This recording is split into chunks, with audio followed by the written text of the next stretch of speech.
Good evening, everyone, and welcome to the 2018 Candidate Forum for State Representative of the 30th Middlesex District, representing Woburn Wards 2 through 6 and Reading Precincts 2 through 5. My name is Angela Ortiz, and as chair of the Woburn Democratic City Committee, which is hosting tonight's forum, I'm thrilled to be here with so many of you, as well as all the viewers who are tuning in right now from home. All the candidates running have been invited to participate in this forum to give you an opportunity to learn more and help aid in your decision of who to support and vote for. During the forum, I ask that you refrain from applause after each candidate speaks, and to be respectful to all the candidates during this process. Also, we ask that there's been a lot of materials out there of the candidates. If you can put that kind of out of sight in this venue, that would be appreciated. So, we encourage all of you to also mark your calendars for our second candidate forum on June 6th, which will be for the 15th Middlesex District, also a state rep seat. And the doors open at 6:30 as well. And you can also mark your calendars for a very important date, the primary election, to vote for one of these candidates. And that is September 4th, the day after Labor Day. So we make sure all of you are registered to vote, and that's easy to check online or call the Woburn, just the Woburn office. So before we begin, I'd like to thank Mayor Scott Galvin for supporting this initiative and offering this candidate forum as a public service. It is a unique time in Woburn with 2 open seats for state representative. To the Woburn's public schools for their hospitality and allowing us to use this wonderful venue. And to the entire forum committee spearheaded by Jennifer Jones, whose collective efforts and energy time made this all possible. And last, to Tom Zupa, the managing editor of the Lowell Sun, who is serving as our moderator this evening. I'm so excited he is able to join us, and with that, I'm turning it over to you, Tom. You can clap for that.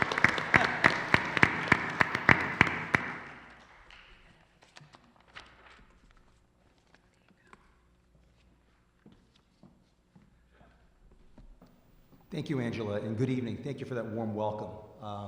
Welcome to everyone here at Woburn High School. It's a beautiful building. And also welcome to those of you watching at home in Woburn Public Media Center. As Angela said, this is the first of 2 candidate forums. Tonight we'll be discussing issues regarding the 30th Middlesex District, Woburn, and Reading. Due to public access rules, all candidates on the ballot in September were invited to participate or agreed to do so. They're all Democrats. They're all vying for the Democratic nomination on September 4th. They are Landry, Richard Haggerty, Joseph Demers, and Darryn Remillard. Candidates, thank you for being here this evening. I'd like to briefly go over the ground rules before we get into the formal part of the forum. We'll open with 1-minute personal statements from each candidate. From there, candidates will answer questions posed by me, submitted by voters in the district, or developed by myself and/or the city committee. These questions will be fair and equally applied to all candidates. Each candidate will have a chance to respond. Candidates have a 90-second time limit. Our timekeepers tonight, Lindsay Higgins and Phyllis Norwood, have been charged with keeping them on schedule. As moderator, I reserve the right to ask follow-up or clarifying questions to any or all of the candidates. Should one candidate mention another candidate, that candidate will be allowed some time to respond. And we'll close with 2-minute closing statements. By participating this evening, candidates have agreed to the following. They will not personally attack one another, they will stay on topic, and they will respect my rulings as final. Finally, echoing Angela, I ask that you, the audience, hold your applause until the end of the forum. That's enough from me. It's time to hear from the candidates. Our first opening statement will come from Ann Landry. Ms. Landry. Thank you, Tom. Good evening to everyone in attendance and to everyone watching at home. Thank you to the Woburn Democratic City Committee for hosting us here tonight. My name is Ann Landry, and I am running to be your full-time state representative. As an attorney with over a decade of experience in public service and having worked on both the House and Senate sides of our state legislature, I am uniquely qualified for this position. I currently work as Chief Counsel to Senator Brownsberger, where I've had the opportunity to write and to negotiate legislation over the past few years, and some of that legislation has been some of the most significant pieces of law that have been signed by the governor. I will hit the ground running on day one as your state representative.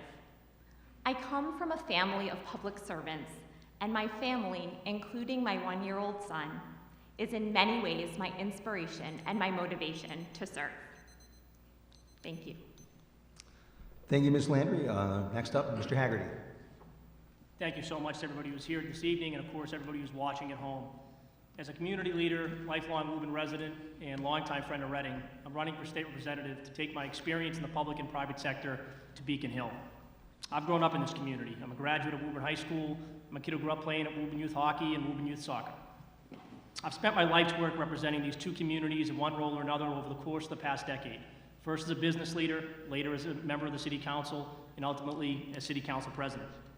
I care deeply about the success of both Woburn and Reading, and the Commonwealth. And that's why I'm so excited to announce my candidacy and to get together with all the other candidates this evening and have this discussion. Like many of your families, my family has been here for generations. And that's why I care so much about our success, our shared success. And that's why I'm asking for your vote for state representative. Thank you, Mr. Haggerty. Mr. Demers. My name is Joe Demers. I'm a lifelong Woburn resident, a graduate of Woburn High School, a graduate of Providence College with a history and secondary education degree. And for the past 10 years, or almost 10 years, I've been the legislative aide to our current state representative, Jim Dwyer.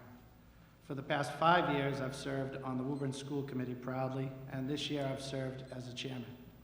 I want to be your state representative because for the last 9 years and 4 months, I've heard directly from you in the office exactly what the concerns of our district are, what we need to do to make everyone succeed in our district, what we need to do to address everything in our district from transportation, education, the opioid crisis, and so forth. So I'm looking forward to the debate tonight to offer my insights on those issues, what I can do as a state representative, and I appreciate your vote on September 4th. Thank you, Mr. Haggerty. Mr. Remillard. Good evening, everyone. Thank you for being out here this evening, and here we are, late spring 2018, on a Wednesday evening, gathered to do the difficult but necessary work of keeping our democracy alive. I'm Darryn Remillard. I'm a husband, a father, a U.S. Marine Corps veteran, a veterinarian, and a Democrat. I'm running for state representative because I believe that we deserve bold leadership on Beacon Hill that is ready to fight for a better democracy, thriving communities, and healthy families. My wife, Megan, is in attendance this evening. We're proud to call Woburn home. We're not lifelong Woburn residents. We grew up in working class towns and in working class families. So we're right at home here in Woburn. I'm running, I'm the candidate here who doesn't have the extensive political experience. But I have the service background, 8 years in the Marine Corps from 2000 to 2008, being deployed in Iraq.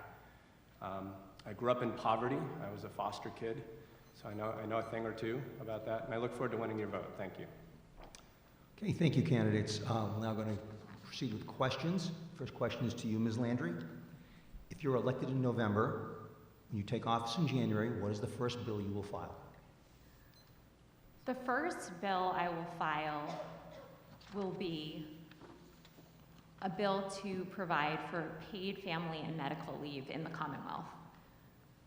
It's no surprise that most families struggle to make ends meet, and currently many have to choose between bankrupting their family and and providing care for a vulnerable family member in their time of need, whether that family member is a sick child, a sick partner, a newborn, or an aging parent.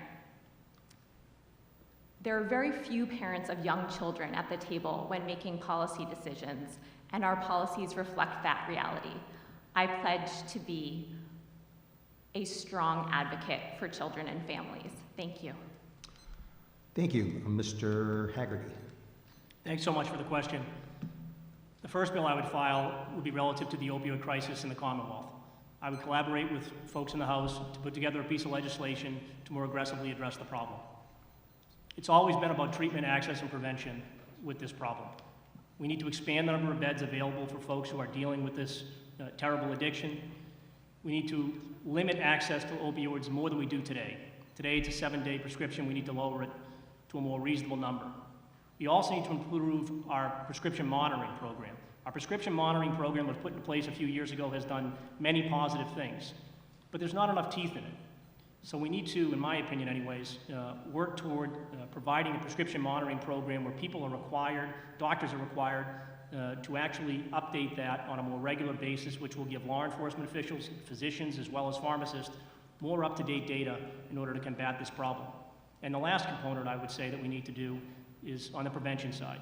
And this bill would expand the opportunities for law enforcement to have better tools to combat folks on the street, to better deal with this problem, and also will provide opportunities for school districts as well as our community to get grants in order to educate our young people and our seniors and everyone in between about the dangers of opiates. Thank you. Thank you. Mr. Demers. First bill that I would file would be an education bill that deals with a few reform pieces. One would be to adopt the Foundation Budget Review Commission recommendations that would basically fund a more fairer formula to our cities and towns that need the services that they offer to their students.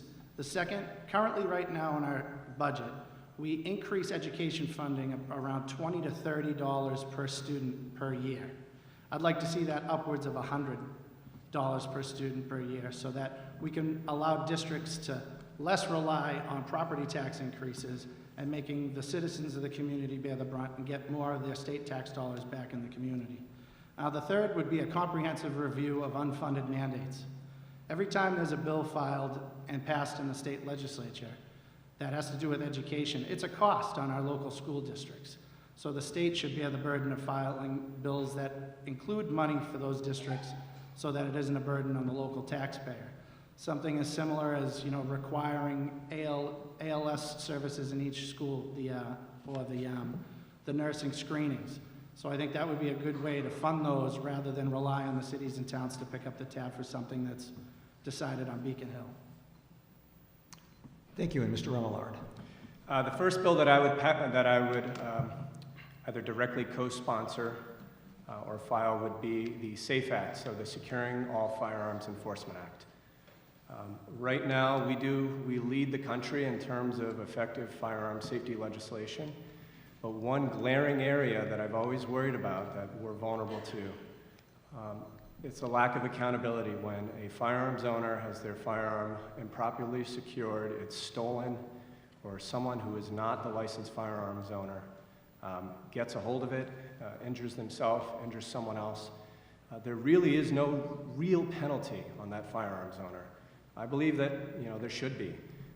I've used just about every weapon that you can imagine in my time in the Marines, and I've owned firearms myself. I take the responsibility of firearms ownership seriously, and I think that we need legislation that would impose a real financial penalty, legal penalties on firearms owners who really aren't responsible. Thank you. Our next question will go to Mr. Haggerty. This is actually something Ms. Landry brought up in her opening remarks. Will you work full-time as state representative, or will you maintain a full-time or part-time job as well? I will be a full-time state representative. I think it's critically important. I've been fortunate over the course of the last decade to be an elected member of the City Council and, of course, serve as City Council President for the last 5 years. If I'm fortunate to be elected on September 4th, and I'm asking for your vote, I would resign that position come January 1 when I'm sworn in as your next state representative. Thank you. Thank you. And Mr. Demers. I'd be a full-time state representative. I've seen the day-to-day that goes with being a state representative and the importance of being there a lot, reaching out to constituents, moving bills in the legislative process, going and meeting with chairmen where you may have a bill in front of, so that you can help move the bill through the legislative process. The one thing that you don't want is a legislator who basically is doing it as a part-time job, because it's a full-time legislature. It should have full-time representation. Like Alderman Haggerty mentioned, I would resign my position on the school committee as well. I don't think that state legislators should be municipal officials at the same time. Thank you. Thank you. Mr. Remillard. My answer is no. I would not be a full-time state legislator, and here's why. I'm a veterinarian. That's a passion. That's a calling. I'm not going to give that up, but I can balance it by doing 1 or 2 relief weekend days per month that physically and metaphorically keeps my hands wet in a profession that means a lot to me. And quite honestly, my wife will tell you, we took on an enormous amount of student loan debt to become a physician, Megan is a doctor, and to become a veterinarian. So I think I can do that in a way that's balanced. I also think me doing that allows me to stay out in the community with low-wage workers like I do when I'm working weekend jobs and shifts. So I'm not just getting money from it. I talk to people who struggle to get by day in and day out. But the answer, to be honest with all of you, is no. I do an occasional relief weekend day, here or there throughout the month.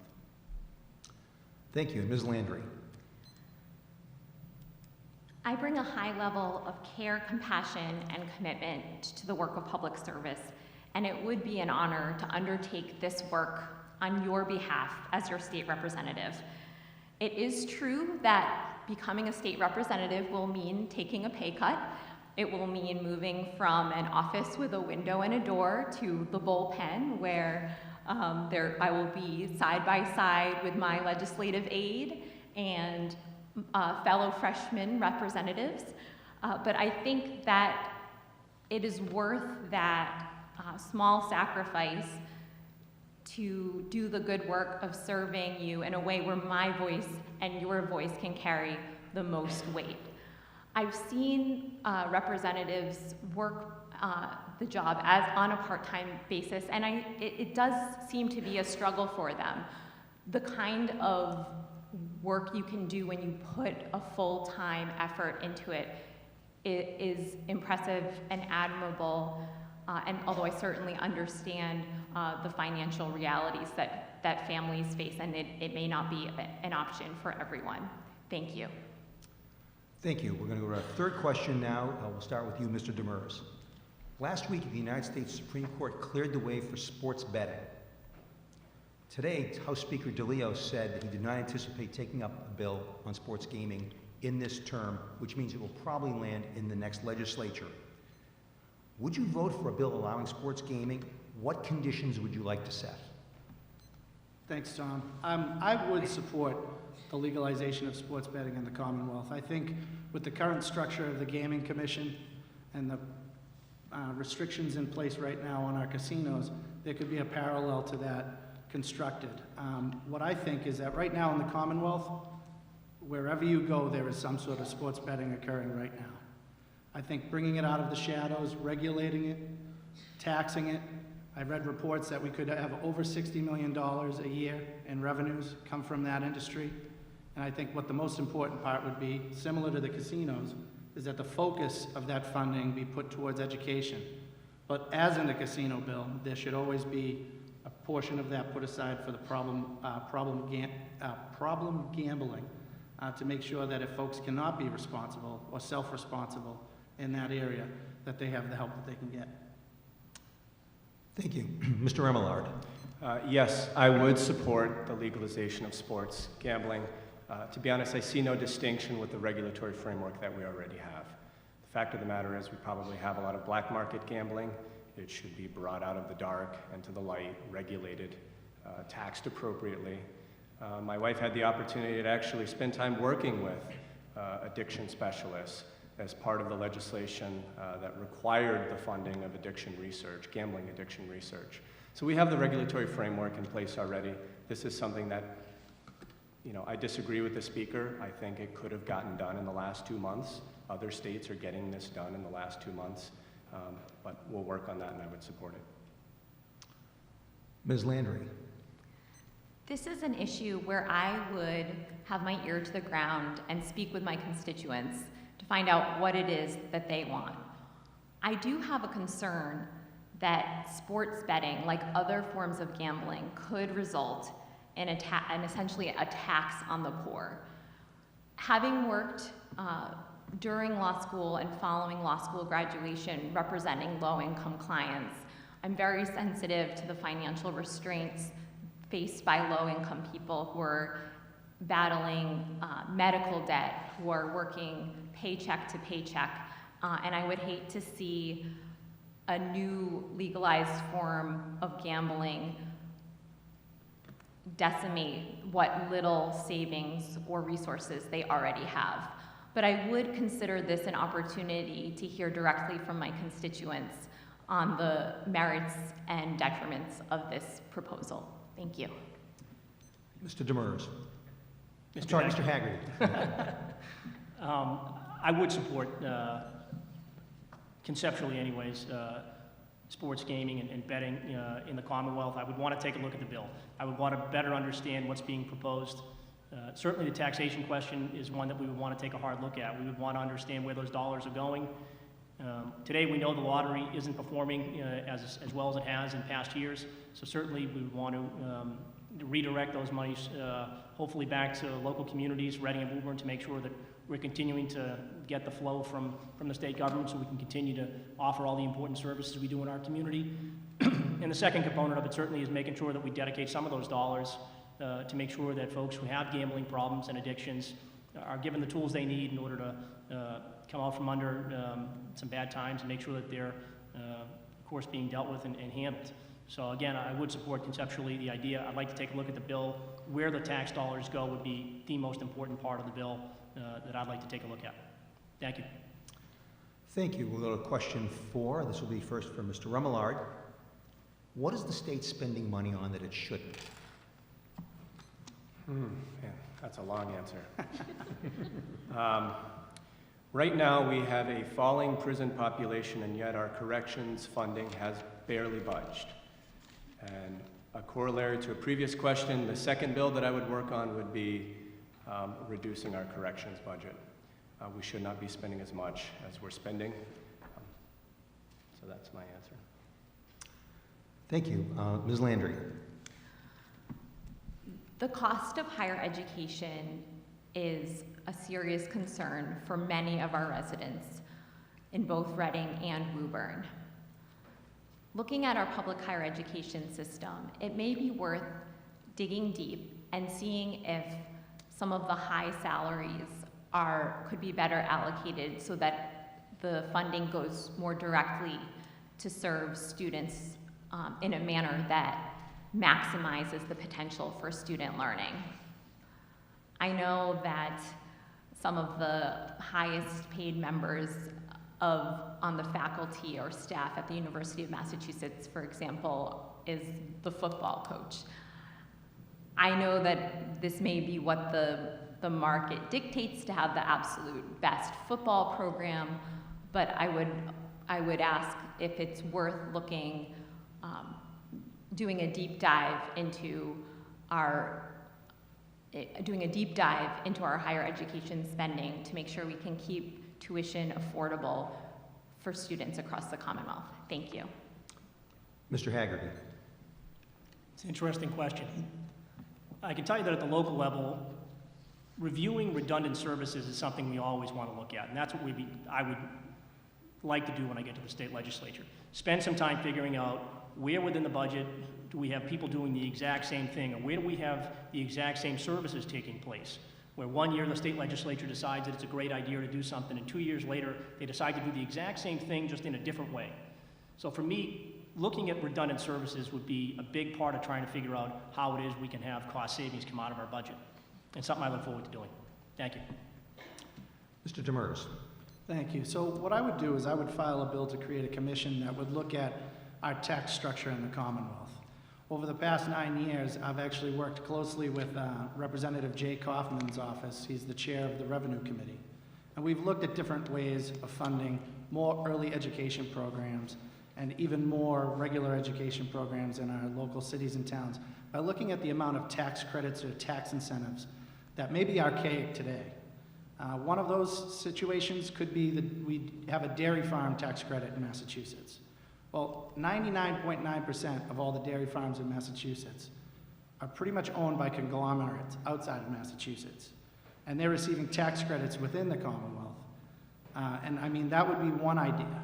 Looking at the tax credits across the board, maybe we move those to small businesses so that when we talk about raising the minimum wage or doing paid family leave, that those small businesses have a little bit of relief there so that when we do get to implementing those programs, that small businesses aren't crushed by it. So I think we could save on the state side, but then also reappropriate some money to give the small businesses a break so that we can accomplish those principal goals that many of us on this stage have.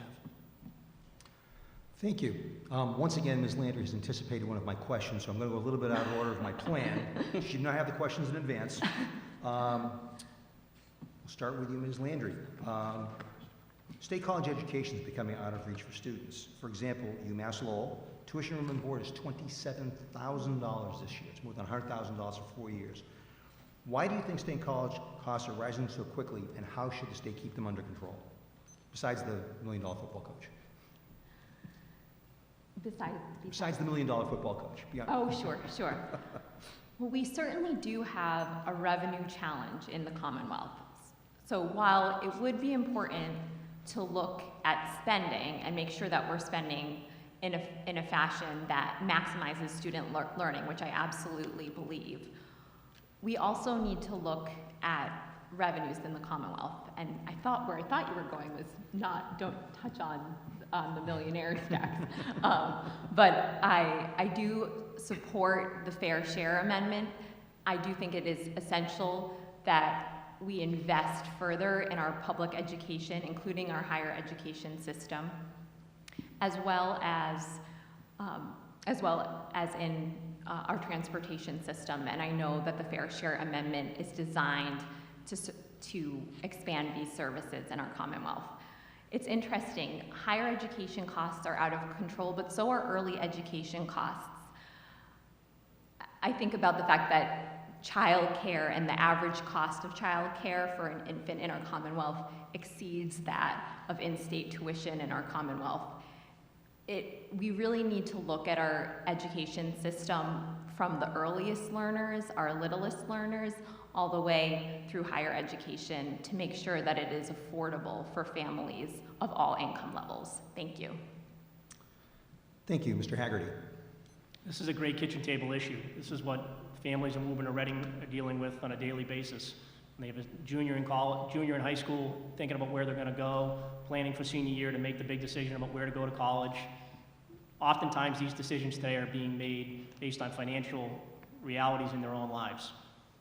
From my perspective, I think one of the big challenges with higher ed today is the spending that's going on. It's terrific to have the new football stadium and to have the brand spanking new library and all the amenities that come with it.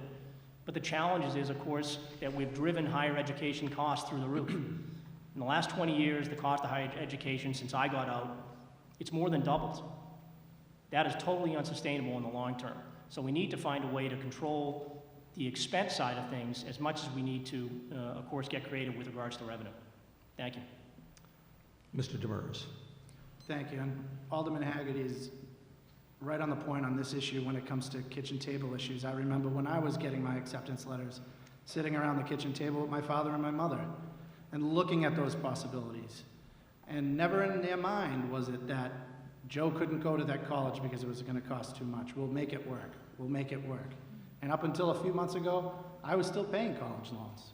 I didn't have the ability to work while at school and apply myself with good grades or take money from any other avenue other than private financial loans.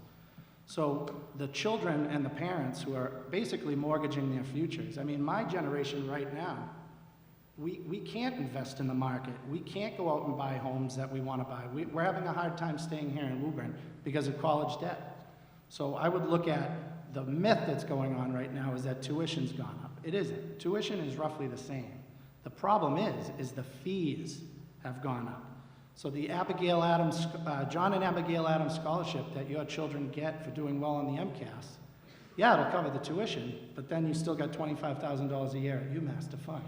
So I would look at the fair share amendment and also looking at rolling back the payment in lieu of taxes that we're allowing hospitals and private universities to get away with in order to avoid taxes, to bring that back into the fold, to make sure that we provide the public higher education in our state that our children deserve. Mr. Remillard. So I'd like to just speak for a moment from a position of painful familiarity with this issue. You know, my wife and I right now carry a mortgage worth of student loan debt. You know, and that's what happens when you come from a working class family where my dad's a teacher and her father was an electrician and her mother was a YMCA swimming instructor. I want to push back a little bit. I don't agree with the idea that the issue is spending at the higher education level. And whether you look at this as a tuition or a fees issue, what you feel on the back end is just financial pain. So call it tuition, call it fees, doesn't really matter. It's your future opportunity costs that just vanish into thin air, and families are feeling that everywhere. You know, back when we really were Taxachusetts, students didn't have this issue. And in 2000, we passed a ballot referendum where we permanently lowered the income tax, and we have never, ever balanced our budget after that. So I'm just, not only do I support the Fair Share Amendment, our work starts, the real work starts after that.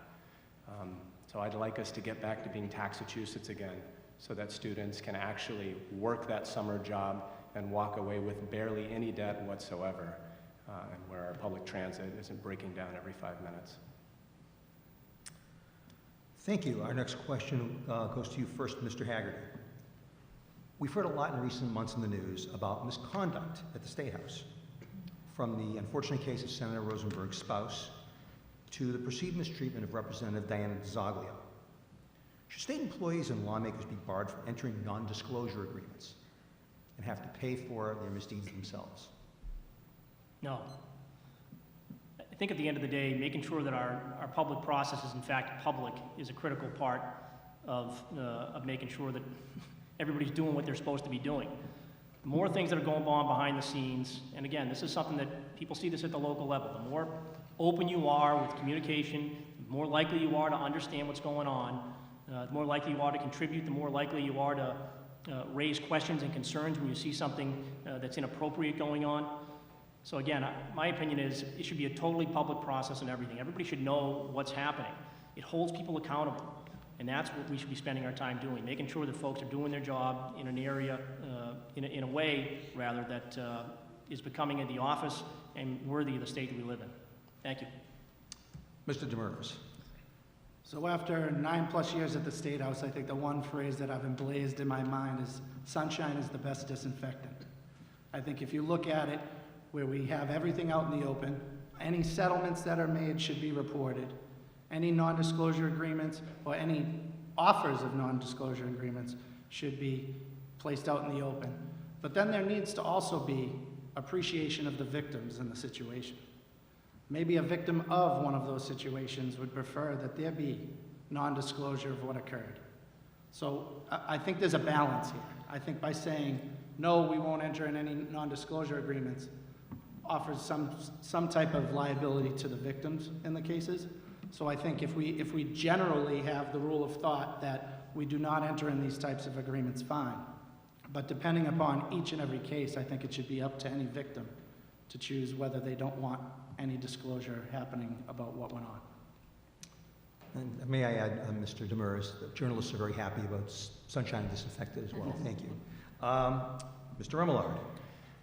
I'm going to go ahead and agree with Joe on this. I like this idea that unless the victim is the person requesting anonymity, the public expects a high degree of transparency and accountability on Beacon Hill.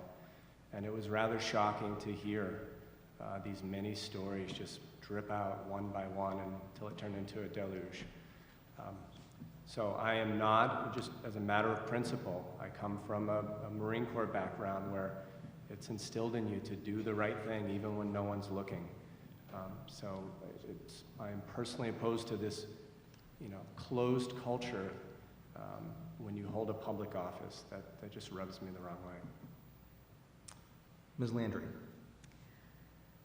The Senate recently recommended the ban of non-disclosure agreements, and I do support the ban of non-disclosure agreements in harassment cases.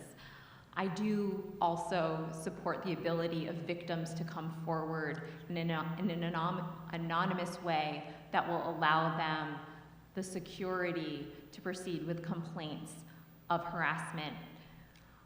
I was deeply saddened myself about the incidents that occurred in the Senate. Many of the victims were fellow Senate staff members, and I was shocked when the revelations came to light. It is clear that the power dynamics on both the House and Senate side are such that an outside oversight body is really necessary to ensure that victims can come forward and be heard and their grievances addressed by an institution that does not hold any stake in the outcome. Thank you. Thank you. I'm going to play my moderator card here and ask a follow-up question. And again, we'll start with you, Mr. Haggerty. 2 weeks ago tonight, I moderated a debate in the 3rd Congressional District, and this issue of conduct at the State House and Me Too movement came up. One of the candidates was State Senator Barbara L'Italian, and she was very critical of female members of the House whom she said did not support Representative DiZoglio publicly. Do you feel House members should have done more when she took to the floor? Sure. I mean, I think at the end of the day, an issue of this nature, you should be standing up for folks. Again, as I indicated earlier, making sure that everything is done out in the open, making sure that people are supported and the victims are supported in situations like this, no doubt. Mr. Demers. Well, having been there when this incident occurred, to me, I think it was pretty appalling. The Speaker of the House was not present during the session that was ongoing when Representative DiZoglio was speaking. Senate President Speaker pro tempore Pat Haddad was running the House operation that day and tried to rattle Representative DiZoglio out of order for speaking her mind about something that occurred to her personally. I know Representative DiZoglio. She was a staffer with me towards my early years, and nobody should have been treated in that manner. Because once you're up there, you're a member of the House, no matter who you are, what you're stationed in that building. To me, it was a reprehensible action that could have been allowed to happen a lot differently. And to me, I wouldn't have stood for it. And I think you can't let somebody out to dry when there's actual evidence and an actual settlement was made. So I think more people need to speak out. More people need to bring light to what goes on up there rather than sweeping it under the rug. And I agree with Ms. Landry that we do need an independent arbiter because the Speaker appoints the House Personnel Director. So when reports were going down to the House Personnel Director, they were making their way back up to the speakership and then becoming a political issue when this should be the farthest thing from a political issue. Mr. Remillard. I agree with much of what's been said already. Again, I come from a background where when these things happened in the military, we have someone called an Inspector General. Look at this. They are appointed by a non-biased entity, usually a higher command official. But what troubles me when I've been in these situations where I've been a key witness and subordinate Marines got dishonorably discharged and imprisoned for sexual assault. When people don't speak up, it speaks to a toxic leadership culture and environment. And I would offer to you that's what's actually going on in our State House. We have an entrenched toxic leadership culture, and that has to change. Ms. Landry. I was deeply troubled watching the conversation on the floor of the House. I watched as Representative DiZoglio stood alone and recounted or attempted to recount the harm she had suffered when she was a House staff member. And I felt for her. I felt like I had been in her shoes. I could certainly think of times I have been subject to sexual harassment, and I know that I couldn't fathom the act of courage it took to speak on the floor of the House alone, trying to insert herself to be heard. So we certainly need examples, more examples of leadership in this regard, examples of people willing to stand by victims and allow their voices to be heard. Thank you. Thank you, candidates. Our next question will go to you, Mr. Demers. First, residents in this district do not have a lot of public transportation options. What can you do as state representative to improve this? Thanks, Tom. So one of our major concerns about 6-7 years ago was that service cuts were going to be coming to Woburn and Reading. And I know Alderman Haggerty was there, I was there, Representative Dwyer, and the rest of the delegation was there to basically fight back against the T, to preserve those cuts, because a lot of the hardworking people in Woburn do utilize the transportation options. I've also seen personally, driving into the State House every day, what the effects of a bad winter has done on our transportation. Since 2015, when we got walloped with those 3 weekends in a row of storms, more people have decided, I'll get a parking spot in town as opposed to paying for a Charlie card. I think what we need to do is we need to do a comprehensive review of the region. Woburn and Reading usually get the short end of the stick, and we're in the middle of the transportation mecca in the Commonwealth of the I-93, I-95 split. So I think advocating to the Secretary of Transportation and the MBTA General Manager to look at additional options via train, even creating our own version of the Silver Line out in this region, where a lot of people move to work in Boston, I think would be novel ideas, and I think we could use some of that fair share amendment revenue to address those transportation issues. Mr. Remillard. Thanks for the terrific question, Tom. Transportation is something that when I wasn't busy studying in veterinary school, I was reading articles from the Journal of, Railways or whatever. Because I was working jobs in Boston and I was sitting on the south, headed in the South Station from Grafton. It was 80 degrees in the summer, not terribly hot, but for some reason the diesel engine just couldn't handle that. We have to consider that our MBTA has a $7 to $8 billion maintenance backlog. Again, that didn't happen by accident, that happened predictably. We've chronically underfunded it. We've put the debt of the big dig on the balance sheets of the MBTA, and because of that, we cannot make the investments that we need. So here's what I support. This isn't going to get fixed quickly. We need to be engaging in full electrification of our public transit system. That means our commuter rail lines, our subway lines, our buses. I agree with Joe. There's no reason we shouldn't be talking about a bus rapid transit lane during certain hours from high population areas into, whether it's North Station or wherever in Boston. I support all of those ideas, but we're going to need a far more robust tax system that goes far and beyond the Fair Share Amendment. Ms. Landry. Our public transportation is not only an issue of convenience and importance to allow people to get from point A to point B and to get to their livelihoods. It is also a matter of environmental concern and impact. I didn't have a car for really all of my 20s, and when my husband and I bought our home in Reading, we found one that was a block or so from the commuter rail to ensure that I could get to work. And I do take the commuter rail to work at the State House. That is my mode of transportation. We need an investment in our public transportation through the Fair Share Amendment, but if the Fair Share Amendment does not pass, we still need to make that investment.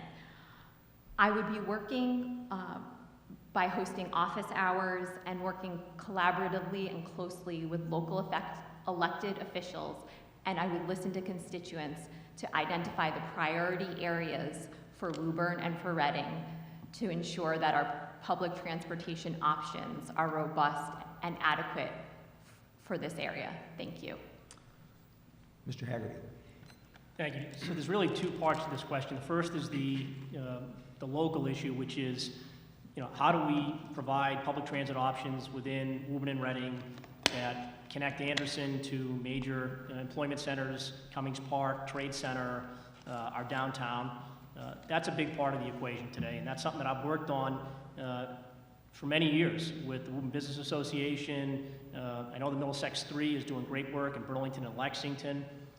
On that front, I think it would be important to have a commitment of local dollars to create a more cohesive local transit system where we're, again, connecting Anderson with these major employment hubs.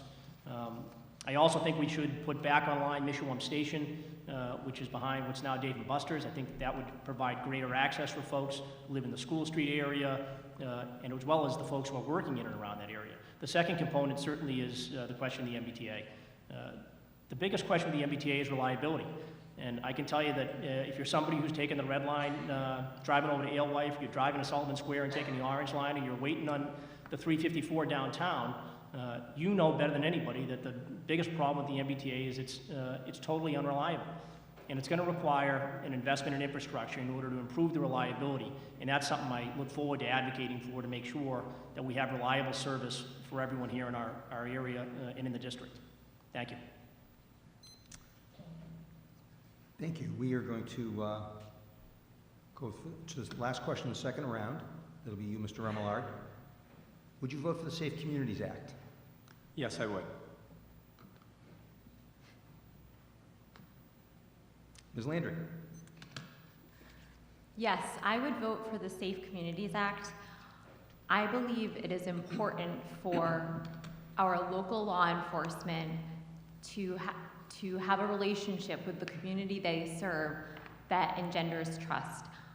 I want people, regardless of their immigration status, to feel comfortable approaching law enforcement in order to report crime, to report incidents of domestic violence. This kind of relationship will allow our communities to be safer, to be more secure, and for crime to be combated in an effective way. Thank you. Mr. Haggard. No, I wouldn't. I don't support putting barriers between local, state, and federal law enforcement officials. I just can't support that. The immigration question is really a federal question, and the federal government needs to figure it out. There's times when we're 50 states and there's times when we're one country. And again, the immigration question is really a federal question. I recognize that we want to be a welcoming community, and we should be. And I think we are. I think our police department, under the leadership of Chief Rullo and under the leadership over in Reading of Chief Segala, is doing great work. But again, I would not support putting any type of barrier between local, state, and federal law enforcement officials at this time. Thank you. And Mr. Demers. I would not support the Safe Communities Act. Now, as a son of an immigrant, a grandson of an immigrant, and the nephew of immigrants, I do understand the issues that immigrants face within communities. However, I also know that when engaging in policy discussions that involve law enforcement, we need to rely on our local law enforcement, the people that are on our front lines, and to look at what they perceive would be the issue here. Now, Safe Communities, the bill, has very good provisions in it that ban any registries being put together that have to do with your race, ethnicity, or creed. I get that. They want to make sure that if Woburn's forced to work with ICE, that the federal government pays Woburn Police to do those actions. I agree with that. But when it prohibits entering agreements with federal agencies, such as ICE, I think the great work that the Woburn Police are doing in particular in the South Middlesex Regional Task Force to combat human trafficking, drug trafficking, and firearms trafficking, illegal firearms trafficking, with the immigration component in there, I think that it would tie local law enforcement hands. So while I respect our immigrant community, I respect the undocumented immigrant community, I do not believe that the Safe Communities Act is great policy for the city, the town of Reading, and the Commonwealth. Thank you, candidates. We're going to take a little detour right now into a lightning round. We have some questions here. Some of them are yes, no. Some of them might be a little math involved. And a couple of them might require 5-word answers, which please keep to 10. So what I'll do is I'll call out the person getting the question first, and if you could just answer going down the line. And we'll start with you, Ms. Landry. If you do not win in the primary, will you support the party nominee and encourage others to do the same? Absolutely. I have a lot of respect for the other folks on the stage tonight. Go ahead. Good. Yes, I would. I would, of course, support whoever's the nominee of the party. I think I, again, would echo the same sentiments. I have a great deal of respect for the folks who are on the stage with me tonight. No doubt about it. I think we have 4 great candidates up here that would represent both communities fantastically. Yes, if I don't win the primary, I'll support whichever one of us wins. We're in a moment of divided politics, so while we each have our nuanced opinions and positions, as you're hearing, at the end of the day, I'm a Democrat, and I'm going to support whoever the Democrat is that wins. Okay, question 2, we'll start with Mr. Haggerty. Should larger nonprofits such as hospitals have to pay property tax? Yes. Absolutely. Did you ask, should they pay property taxes? Yes. No, I don't think they should. You're talking about large nonprofits? Large nonprofits. Yes. Thank you. Third question, we'll start with you, Mr. Demers. In the abstract, would you ever vote to increase your salary? I haven't done it yet, and I won't do it again. No, it's constitutionally stipulated. I'm still at a loss for words for how the House leadership tripled their salary. I suppose if I had the good fortune to serve in this role for 30 years or so, maybe then I could go for a cost of living increase. No. Thank you. Fourth question, we'll start with you, Mr. Remillard. What should the voting age be? I think that at the local level, we could make an argument for 16-year-olds learning to, get their feet wet with civic engagement. I do think that at the state level and above, I expect I expect the voting age should be 18 years old or above. That really aligns well with where your high school curriculum has been. It aligns well with you graduating or being on your way to graduation. And in a sense, it's almost a rite of passage into society as well. Ms. Landry. I think 18 is an appropriate age. I would love to see automatic voter registration for 18-year-olds. I think that would be great to make sure that our population is engaged and franchised. Thank you. I think 18 is a reasonable age. I can tell you my campaign's made a real effort to reach out to young people. I think that that's something that there's an onus on the folks who are running for political office to energize the youth, to get them excited about the process, to help them to understand what's at stake and why there's an interest in them actually participating, getting registered, and ultimately showing up to vote, which, again, is a critical part of the equation. Mr. Demers. I agree that 18 is a sufficient age, and I think it's a travesty right now that our most fundamental right, the right to vote, requires you to sign up. So I agree with Ann with regards to the automatic voter registration, so that there aren't barriers for 18-year-olds. Most 18-year-olds think that if they register, they're going to get jury duty. I've only gotten jury duty once, and I'm 33. So they've got nothing to worry about, and it got dismissed by noon. But I think that engaging the younger crowd, making it easier for them to be registered to vote, so that all they have to do is show up to the voting place, I think would be a great idea. We're going to go to the second round. I remind the candidates this is the lightning round. So if we can keep the answers brief, I'd appreciate it. Ms. Landry, should legislative seats in constitutional offices have term limits? Yes or no? No. No, I think the voters are they get a chance to vote every couple of years. That is term limits. No, I agree with what they said. No, they shouldn't, but leadership positions should. Okay, thank you. Next question, we'll start with you, Mr. Haggerty. What letter grade would you give Governor Baker? B+. I give him a B. I'd probably give them a D. I'd give him a B-. Thank you. Start with Mr. Demers on this question. Should the state abandon daylight savings time, switch to Atlantic Standard Time, or keep the status quo? I've actually researched this. I would have to think that the only way to do it would be if we did an interstate compact with the New England states as opposed to doing it on our own as Massachusetts. we should keep the status quo.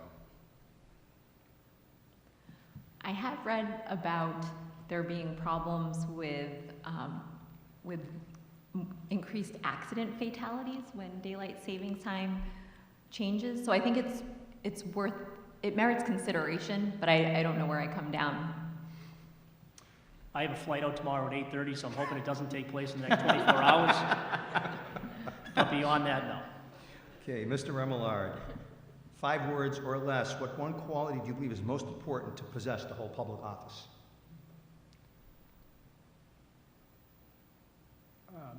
I'm going to pivot to my 3 core virtues in the Marine Corps: honor, courage, and commitment. I would say integrity.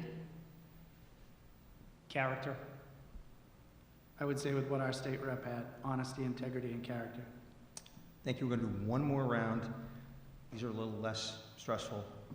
Ms. Landry, we'll start with you. Ocean or lake? Ocean. Lake. Wentworth, by choice. Lake. I would say pond, but lake. I'll add that for the next debate. Corn pond.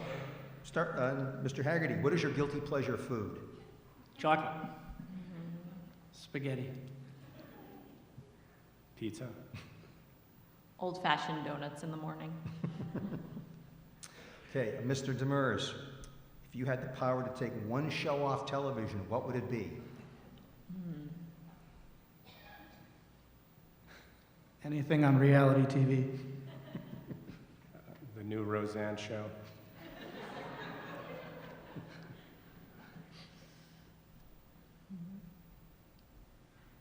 I'd probably also go with anything on reality TV. Real Housewives. I just lost the female Just lost vote. the female vote. Okay, final lightning round question. We'll start with you, Mr. Remillard. This might be the single most important question you answer all night. Which Boston sports team will be our next world champion? Red Sox, Patriots, Bruins, or Celtics? I'm hoping the Celtics. Celtics, and I'll try to be brief with the remainder of my remarks so everyone can get out of here to catch the game. Celtics. We'll see how they're doing tonight. Celtics. Okay, great. Thank you very much. Now we're going to resume with our usual line of questioning. Back to, we'll start with Mr. Haggerty on this one. Should the governor, executive branch, and legislature be held to the same standards of open meetings and public records as municipal bodies? Absolutely. I think that, as I inferred earlier, I think that the openness of government holds everybody accountable in a way that, keeping things private or, quite frankly, secret doesn't. So for me, making sure that folks are aware of what's going on, that they have an opportunity to participate, that they have an opportunity to hold folks accountable is a critical part of democracy and a critical part of successful government. So absolutely. And Mr. Demers. Having had to adhere to the open meeting law and also adhere to our public records law as a municipal official, I think it should carry on up to the state government. Like I said before, sunshine is the best disinfectant. People don't do things out in the light what they would do in the dark if you give them the opportunity. So I think we should definitely consider that. Mr. Remillard. I agree with what Rich and Joe said. What's shocking to me is just how non-transparent we are when it comes to our state government. Ms. Landry. Did you include the judiciary among? I did not, but if you'd like to. Okay. No, I would not. I would support increased transparency and the application of the open meeting law in the context of the executive branch and the legislative branch, but there are concerns around privacy and query that would be important to be protected in the judicial branch. Thank you. Our next question will start with you, Mr. Demers. What one life event had a profound impact on you and shaped you into the person you are today? I think it would have to be when my mom was diagnosed with cancer when I was a high school student. That was a life-changing moment for me. She survived and battled for 12 years and passed away in 2012.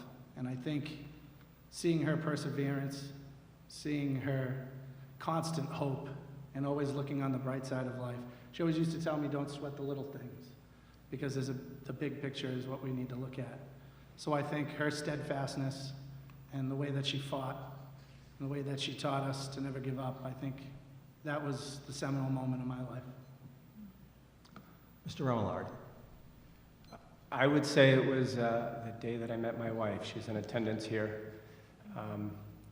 That was an interesting period in my life where I was transitioning, out of the Marine Corps and sort of struggling socially as many veterans do. I was starting a difficult graduate degree program. I had actually, gone through the process of getting a divorce. I got married at a very young age, and I got divorced at a young age. And, my wife walked into my life, and I was discombobulated that day, and I had crap everywhere. And she just quietly picked it all up and tucked it in my bag, and off we went from there. Ms. Landry. I'm thinking of the day my child was born. It was by no means a guarantee or a certain outcome that we would have a healthy child. But when I held my child in my arms for the first time, I experienced the greatest joy and hope of my life. And that hope was for a future that this child represented. That hope has been tempered somewhat in the intervening years based on this complicated world in which we're living and the troubling reality of the challenges our society faces. And I think that motivates me to work to improve our communities, which are wonderful, but we need to ensure a strong and secure future for Reading and for Woburn, and I look forward to doing that work. And Mr. Haggerty. I'd have to say two. I think the first would be coming home from college and having the opportunity to work for a company that my great-grandfather had started and built more than a century earlier. And the second event I would say is the opportunity to serve the city of Woburn in 2009, being elected as Alderman at Large. It was just an incredible honor and something that even today I'm just grateful for the chance to have met so many wonderful people, have had an impact in the community I grew up in. Okay, thank you. Next question, we'll start with you, Mr. Remillard. How would you assess the relationship between local and state law enforcement and the public, in particular the minority community? If that needs to be improved, how?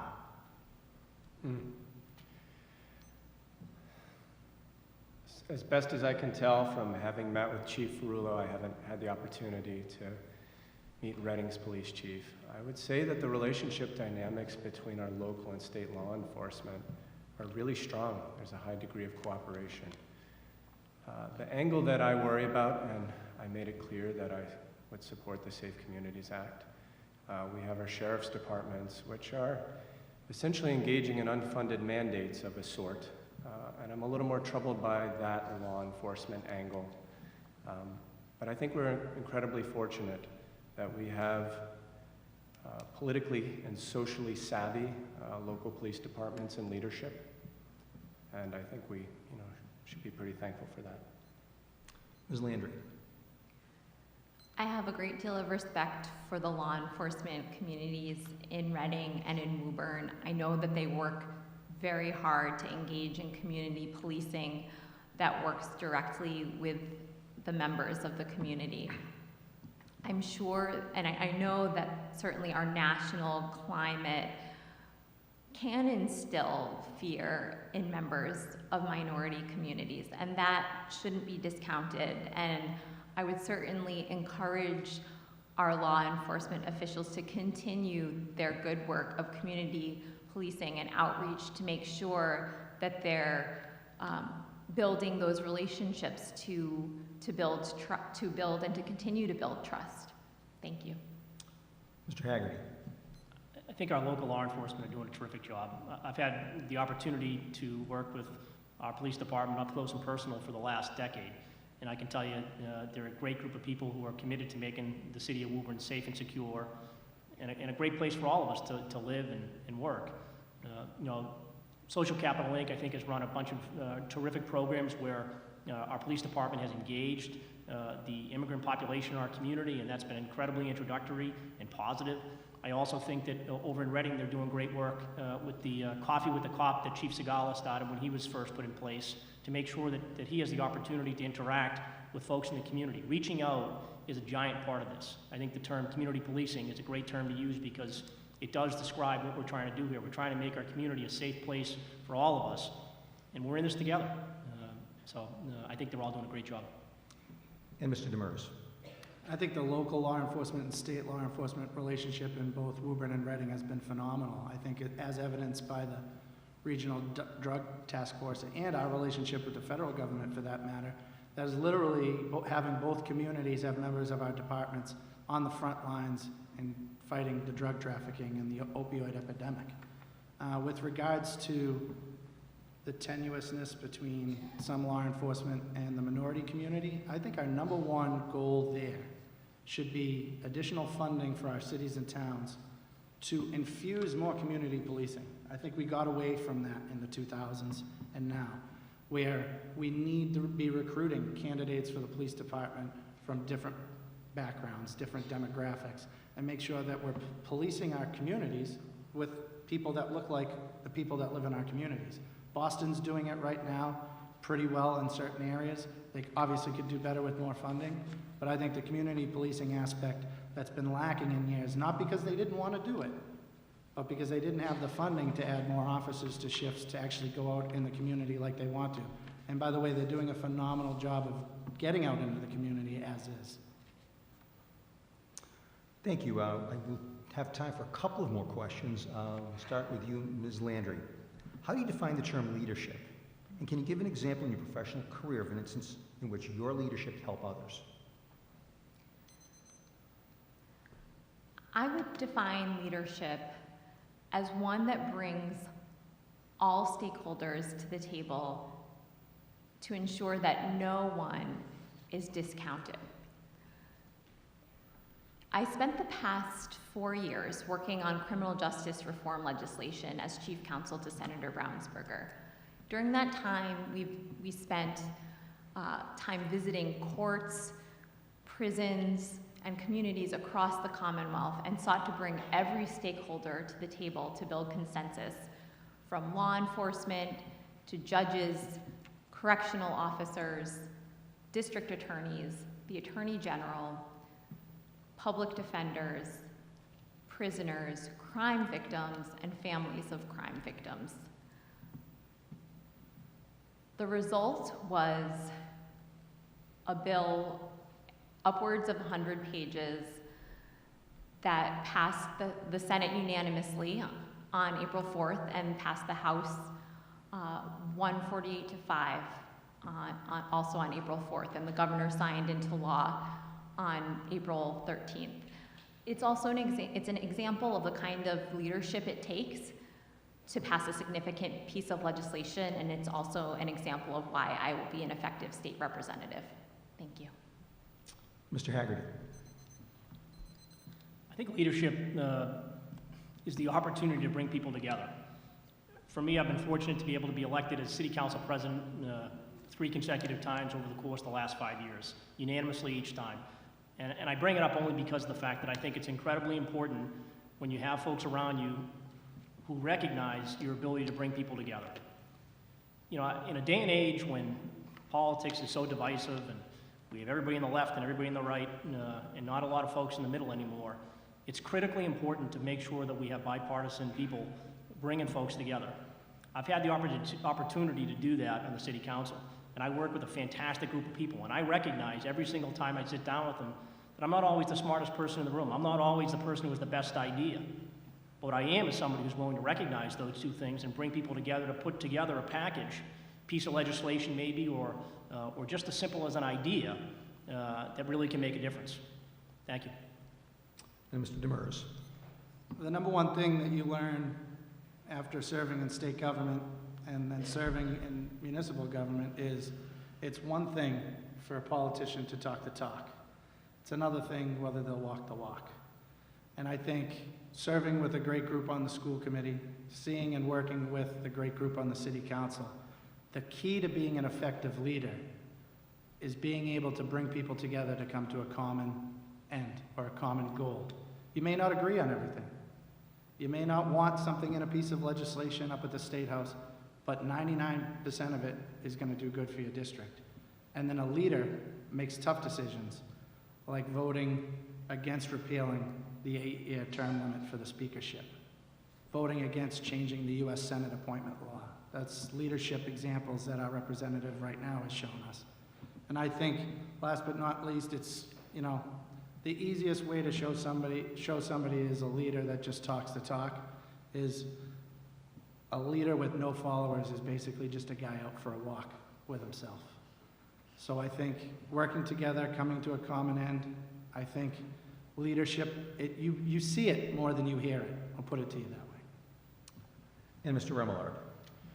So we have a saying in the Marines, which is something to the effect of lead, follow, or get the heck out of the way. I would say that leadership can be described as, you know, someone who sees the way, knows the way, and guides the way. I've led women and men in war. That was a real test of leadership, and maybe the most stressful kind of leadership I've ever had to show. But in my job as a veterinarian, there's another kind of leadership, and what this job as your state representative is about.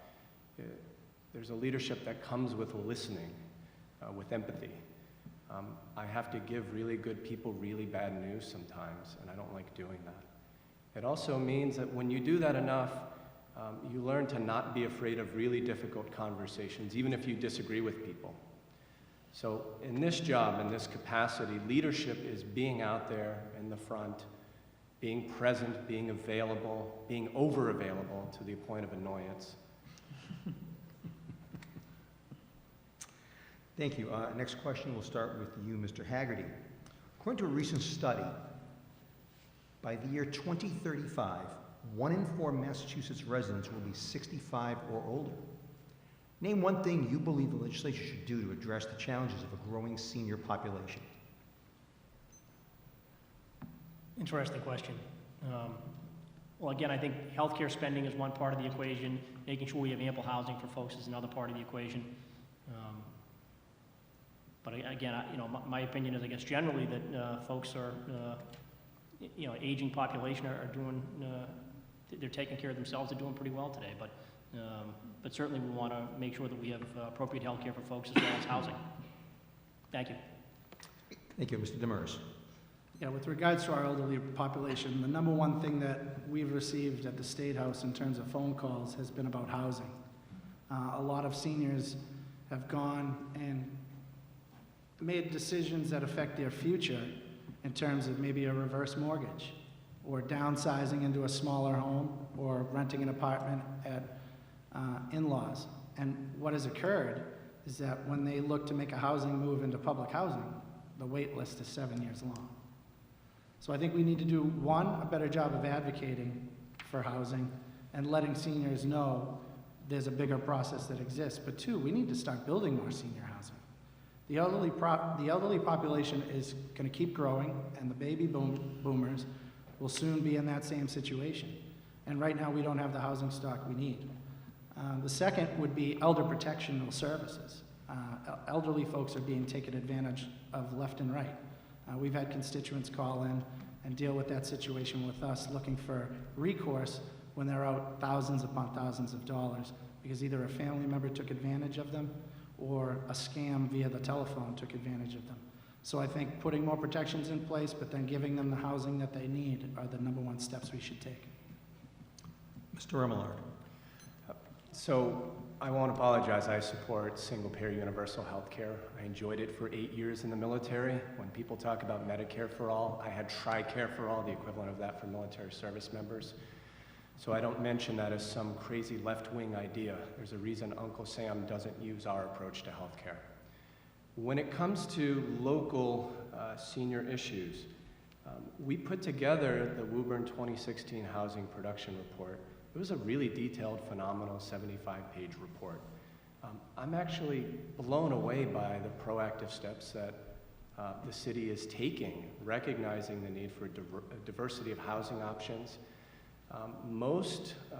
Those people in 2035, the consensus is they want to age in place. Not many of them want to go off to senior retirement facilities. Some people want that option, but an increasing number don't. So at the state level, we have quite a bit of real estate speculation taking place.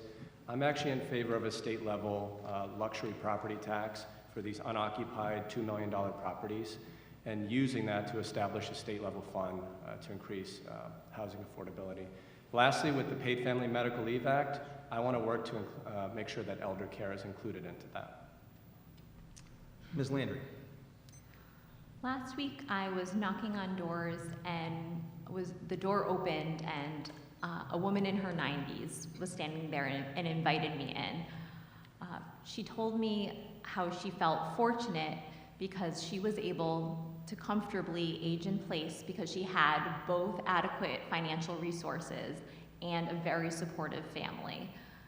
But she told me that very few of her friends are so lucky, and most of them are struggling between the struggles of aging in place without adequate family, from battling dementia and Alzheimer's to dealing with the increasing costs of healthcare and prescription drugs. Our safety net should be there for people when they lack family, friends, and resources. I would work hard to ensure that this is true for our senior citizens, that their healthcare needs are met, that their housing needs are met, and that other elder services are adequately funded to ensure their safety net. Thank you. Thank you. I think we have time for maybe one more question. I'll start with you, Mr. Demers. Should you be fortunate enough to win and serve a second term, you'll be dealing with redistricting. Is Woburn better served with one state representative or two? Wow, that's a great question. I know that in 2010, when the redistricting commission occurred, the redistricting commission is made up of legislators. They meet individually with legislators, and you basically look at it based on population. So yeah, I'm sure Reading would love to have their own state representative, and Woburn would love to have their own state representative. It's just a matter of the population involved through the law. One thing I'd actually be in support of is let's take the politics out of it altogether. We should be looking at an independent commission made up of citizens and other stakeholders to develop our districts so that it's not any one party slanting it one way. It's not the minority leader getting a bigger bite out of this area because he doesn't want to face a challenge from somebody who might live across the street. And it really takes away the politics from it. So I think that with the population shift, if it works, I'm sure both communities would love to have their own state legislators. But unless there's been a pretty sizable population shift, I don't foresee that being able to occur. Mr. Remillard. I've gone back and forth on this issue. What's really interesting, I think former Representative Donovan is here in the room. She can tell you plenty about how Reading got split up in the backroom shenanigans that went on several years back with former Speaker Finneran. With that said, I think that there's a strong case to be made that to the extent that it's possible, having a representative for just one particular town, if it's doable, makes sense.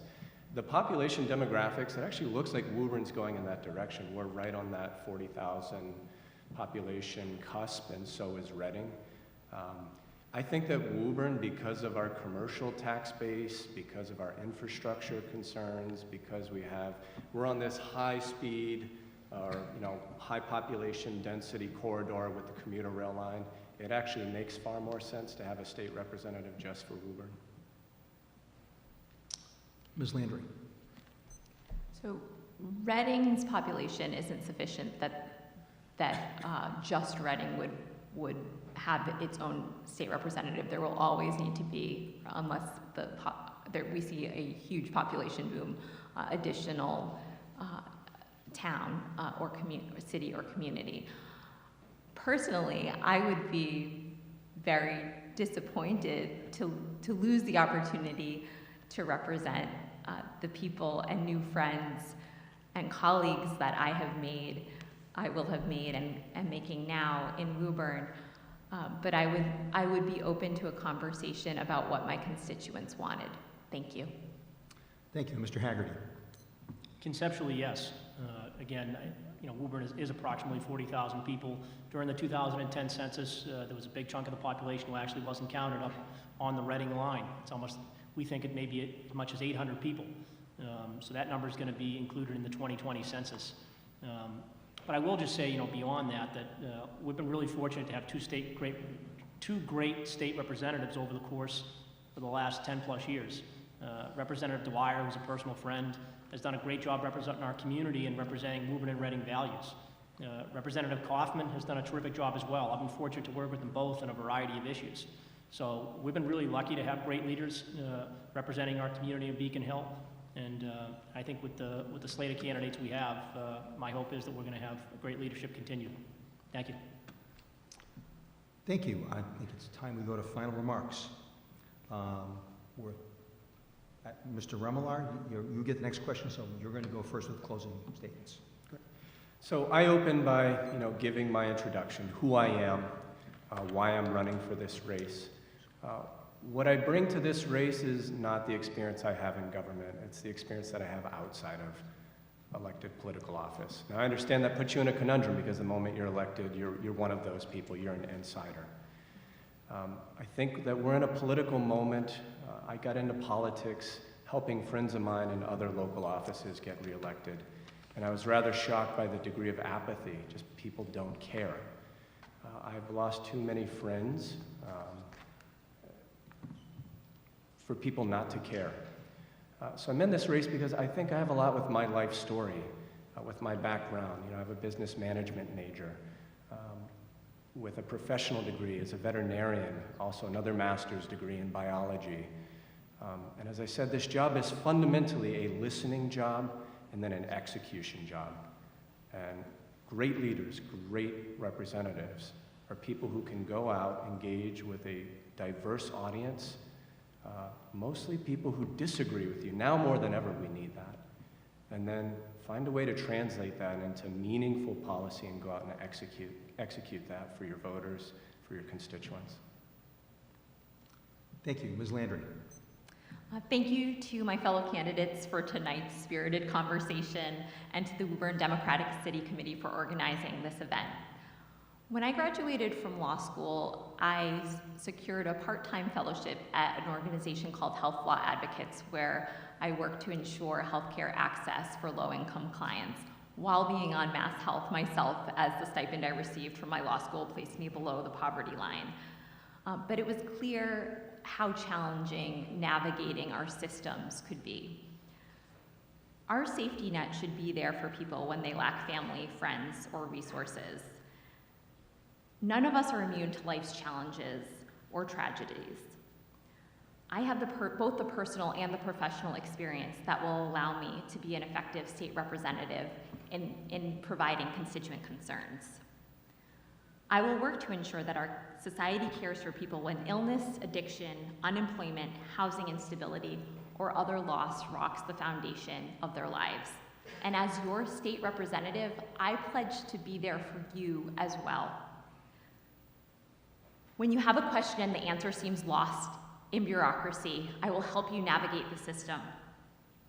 When you have questions about the often infuriatingly slow legislative process, I will take your call. When you don't know where else to turn, I will help you think through next steps to address your problem.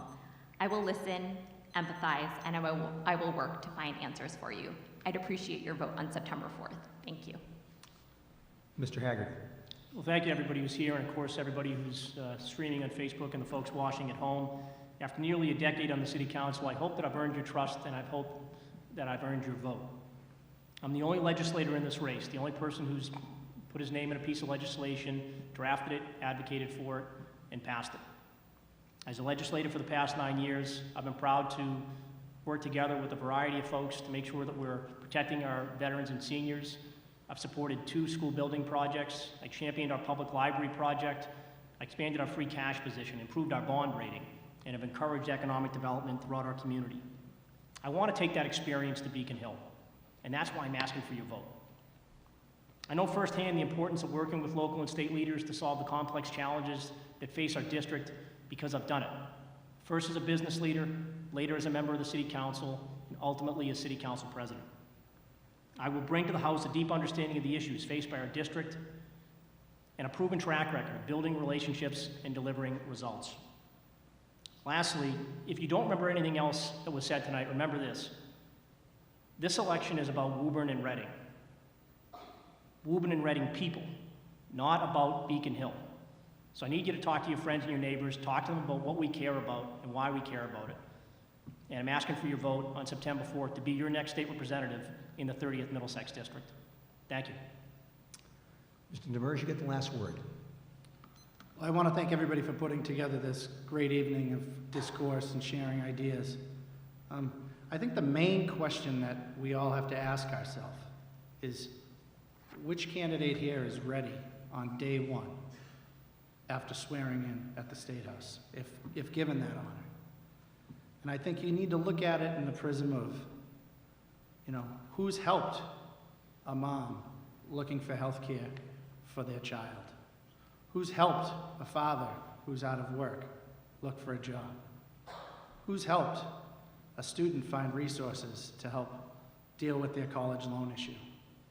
Who's dealt with elderly folks calling, looking for housing? And who's grown up with somebody with an addiction who's reached out looking for help to get detox and treatment? And I've worked and helped these people the past 10 years. It's been the honor of my life. And I think that experience, somebody who knows the legislative process as well, that's important. And somebody who literally can walk in there on day one and can hold that office with honesty, integrity, and character, and you'll know that that person is ready to do the job for you. I think that that's the candidate that we want, and I hope that based on my experience and based on everything we've talked about tonight, I've earned your vote on September 4th. Thank you. Thank you, candidates. That's going to conclude our forum for this evening. Before we adjourn, a few thank yous are in order. First, thank you, candidates. These are the candidates in the 30th Middlesex District: Ann Landry, Richard Haggerty, Joseph Demers, and Darryn Remillard. I think anyone that puts their name in a ballot deserves applause.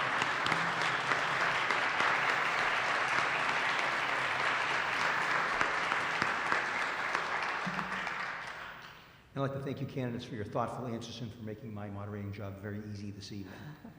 Thank you also to those of you here at Woburn High School and those of you watching at home on Woburn Public Media Center. You've been a great audience this evening. I hope you've learned more about the candidates in this race and that you understand some of the differences among them, and there are more than a few. So thank you finally to the Democratic City Committee and to Angela Ortiz for the invitation to come here this evening and take part in this wonderful exercise in democracy. The final piece of this happens on September 4th. That's day after Labor Day. That is primary election day. These are your 4 candidates that are on the ballot. If you don't vote, somebody else gets to decide. So please get out and vote day after Labor Day. It's very important. With that, we're adjourned. Thank you again. Have a good night.